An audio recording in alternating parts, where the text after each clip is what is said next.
ബൈക്കിലെത്തി ലഹരി വിതരണം ചെയ്ത തമ്മനം സ്വദേശി റോണി സക്കറി അറസ്റ്റിലായി. ഇയാളിൽ നിന്ന് 2.654 ഗ്രാം MDMA-യും 40 ഗ്രാം കഞ്ചാവും പിടിച്ചെടുത്തു. സ്നേഹമോളാണ് ചേരുന്നത്. സ്നേഹ, വിവരങ്ങൾ.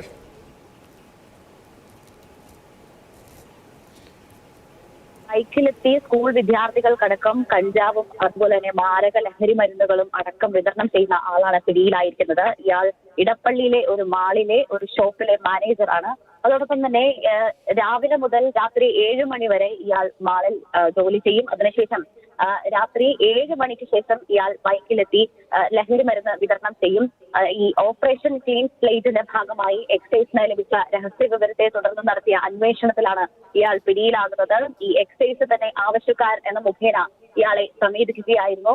അങ്ങനെയാണ് ഇയാളെ പിടികൂടുന്നത്. ഇയാളിൽ നിന്നും 2.654 ഗ്രാം MDMA-യും 40 ഗ്രാം കഞ്ചാവുമാണ് പിടിച്ചെടുത്തത്. ലഹരി എത്തിക്കുന്നത് ബംഗളൂരുവിൽ നിന്നാണ് എന്നാണ് ഇയാൾ മൊഴി നൽകിയത്. ശേഷം ഇയാളെ കസ്റ്റഡിയിലെടുത്ത ശേഷം ഇയാളുടെ ഫോൺ എക്സൈസ് പരിശോധിക്കുകയുണ്ടായി. ഈ ലഹരി മരുന്ന് ആവശ്യപ്പെട്ട് ഇയാൾക്ക് മെസ്സേജ് അയക്കുന്നതിലധികവും വിദ്യാർത്ഥികളാണ് എന്ന കാര്യമാണ് നിലവിൽ എക്സൈസ് കണ്ടെത്തിയിരിക്കുന്നത്. എന്തായാലും ഇയാളുടെ അറസ്റ്റ് രേഖപ്പെടുത്തി ഇയാളെ നിലവിൽ കോടതിയിൽ ഹാജരാക്കിയിരിക്കുകയാണ്.